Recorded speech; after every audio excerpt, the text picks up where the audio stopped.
Petite sagesse, des histoires pour mieux vivre ensemble. Une série de balados pour les enfants.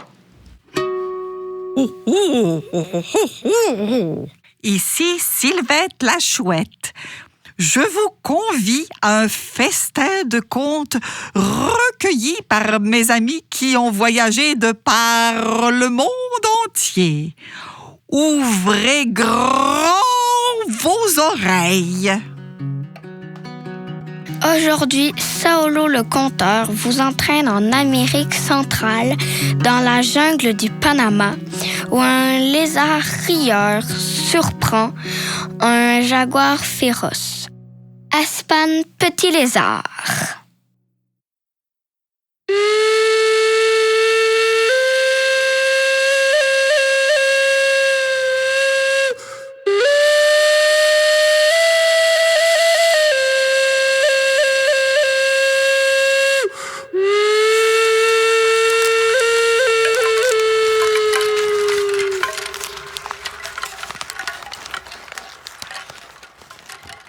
Il y a très, très longtemps, dans le territoire Gunayala au Panama, entre montagnes, collines et rivières, se trouvait un tout petit village où les murs des maisons étaient faits en bambou et les toits en feuilles de palme. Dans ce village, il y avait tout le temps une odeur de pain au maïs et de chocolat chaud. Tous ces mets étaient concoctés grâce au feu.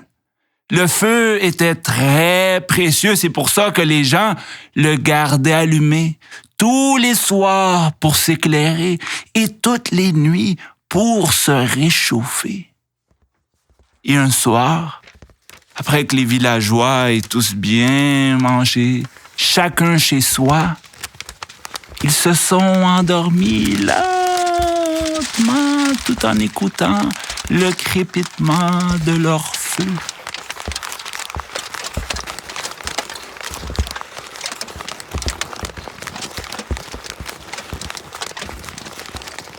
Et en plein milieu de la nuit, les villageois ont entendu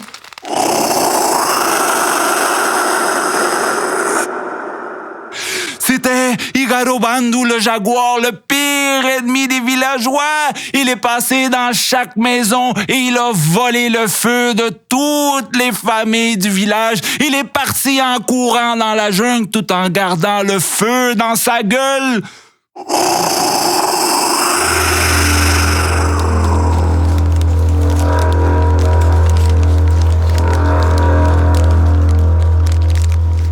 Le lendemain, le feu était disparu du village. Les gens devaient manger tout cru, les patates, le maïs, le manioc. Les enfants étaient tellement tristes, ils voulaient plus rien manger. Plus de pain au maïs, plus de chocolat chaud.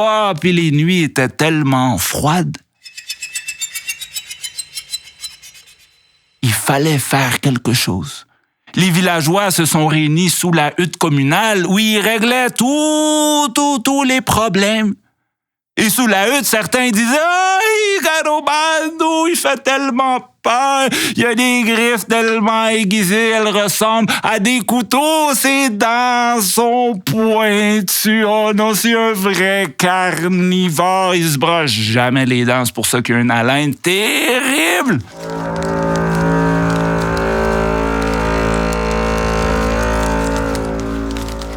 Et en même temps que les gens discutaient, à l'extérieur de la hutte passait Aspan, petit lézard.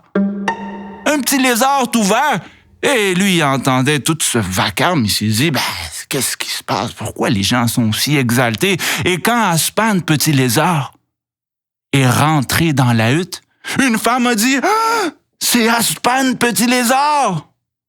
Toi qui cours tellement vite, toi qui es tout petit, tu peux t'approcher du jaguar sans faire de bruit.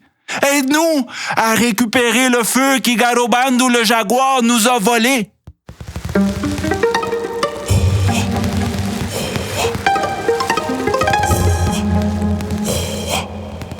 Mais Aspan, petit lézard, Il n'avait pas besoin de feu pour cuisiner, ou pour se réchauffer, ou encore moins pour s'éclairer pendant les nuits. Sans trop réfléchir, Aspan Petit Lézard a accepté d'aider les villageois à retrouver le feu. Il a attendu que le soleil se couche. Et pour trouver la demeure d'Igaro Bandou le jaguar, c'était pas difficile. Il devait juste suivre la seule fumée qu'il y avait dans les environs.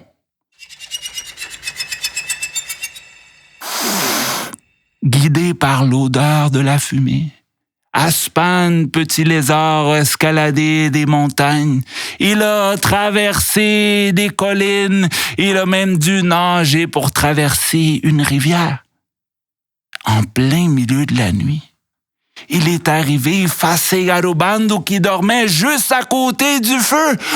Et ce feu, il brillait comme 7 soleils. Les étincelles allaient s'installer dans le ciel pour créer des étoiles.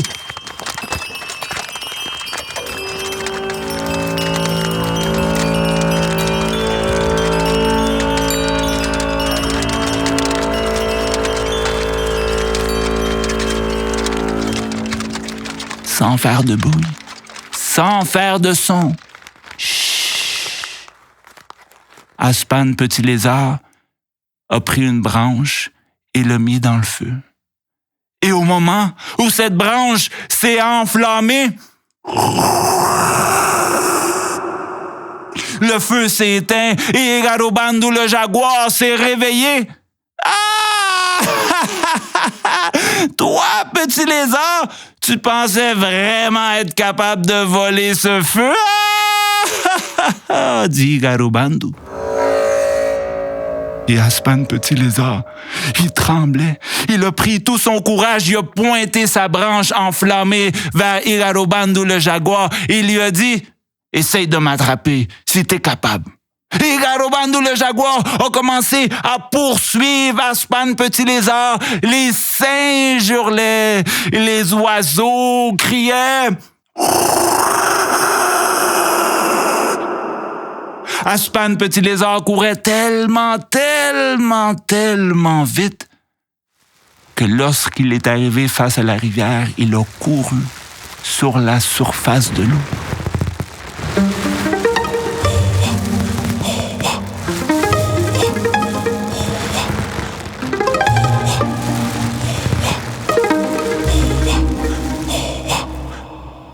Les tortues qui étaient dans l'eau pensaient que c'était une étoile filante qui traversait la rivière. Igaro Bandou, le jaguar, s'est arrêté sur le bord de la rivière et il l'a pas traversé. C'est comme ça que Aspan Petit Lézard se sauvait. Et depuis ce jour, les lézards peuvent marcher sur l'eau.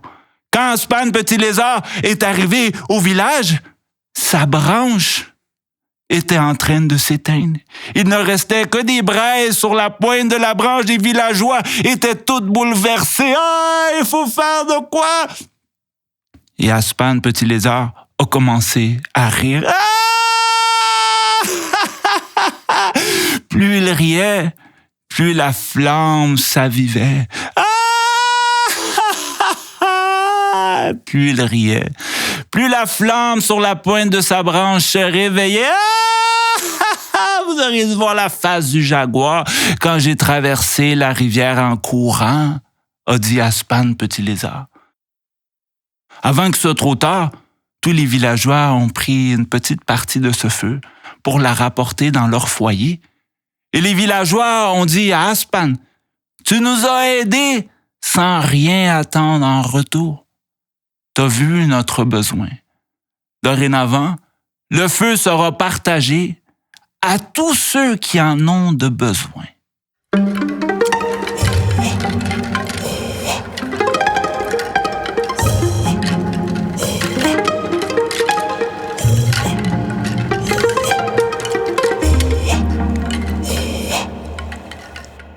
Et après ce jour, les villageois savaient que si la lumière et la chaleur disparaissaient de leur maison, des fois, il suffisait tout simplement de rire pour la rallumer.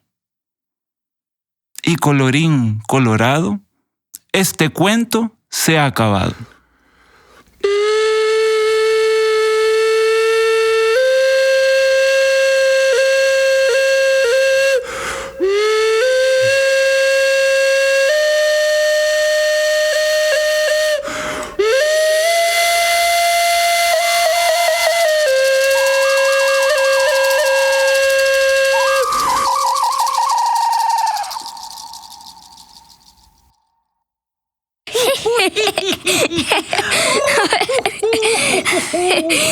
Oh, Sylvette, le rire, c'est vraiment contagieux. À rire comme ça, je vais avoir mal au ventre. Attention, le rire peut donner des crampes. Par contre, ça doit être terrible de ne pas avoir de feu pour cuire sa nourriture. Des frites crues, par exemple. Pouah! Ouh, de la soupe aux grenouilles froides. Du pop-corn cru. De la lasagne congelée. De la sauce à spaghetti froide. Dégueu! Ouh, de la pâte à biscuits, même pas cuite. Miam, ça c'est bon. Surtout quand ce sont des biscuits au chocolat. Gloria, savais-tu que le chocolat vient de l'Amérique centrale, tout comme le maïs? Les peuples des Premières Nations nous ont appris à faire du chocolat chaud. Et du maïs soufflé? Et du maïs soufflé aussi. Par contre, ils n'en servaient pas au cinéma. Ah, c'est pour ça que le jaguar a volé le feu aux humains. Il voulait faire du pop-corn. Lui aussi. Oh, c'est bien possible, Gloria. Ou peut-être parce qu'il avait peur de dormir tout seul dans le noir. C'est bizarre, les jaguars n'ont peur de rien. Alors pourquoi s'est-il arrêté devant la rivière dans sa poursuite du petit lézard? Pourtant, les jaguars savent nager. Peut-être parce qu'il venait de visiter le coiffeur et ne voulait pas défaire sa mise en pli. Oh, je comprends. Moi aussi, je fais très attention à mes plumes, surtout quand je sors avec mes amis. Et comme Aspan Petit Lézard n'a ni poils ni plumes, il n'a pas eu peur de se mouiller. Il a risqué sa vie en allant chercher le feu chez le jaguar. Heureusement, son courage a été récompensé. Il a même appris à courir sur l'eau. Aspan a tout fait pour aider les gens du village. Ah, il a été très généreux. Très gêné? Non, très généreux. La générosité, c'est s'occuper des autres ou donner aux autres sans penser à moi, sans penser à soi. Ah, d'accord. Comme le Père Noël? Ou Robin des Bois, il m'amène parfois des souris. Tu es drôle, Sylvette. On dirait que la générosité amène la bonne humeur. Tout à fait. La bonne humeur d'Aspan a permis de raviver le feu du village. Son rire a réchauffé tous les cœurs. Oui, le rire, ça réchauffe bien. Oh, un bon truc à retenir quand on a froid en hiver.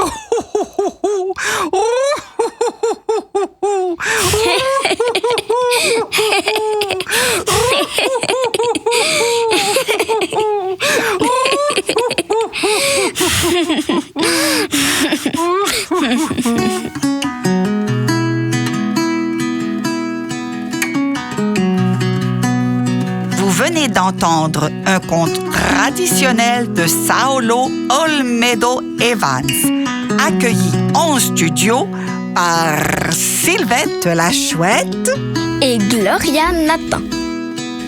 La série Petite Sagesse est présentée par Festilou et Berceur du Temps. Nous remercions le Conseil des arts du Canada pour son appui dans le cadre du programme Présent numérique.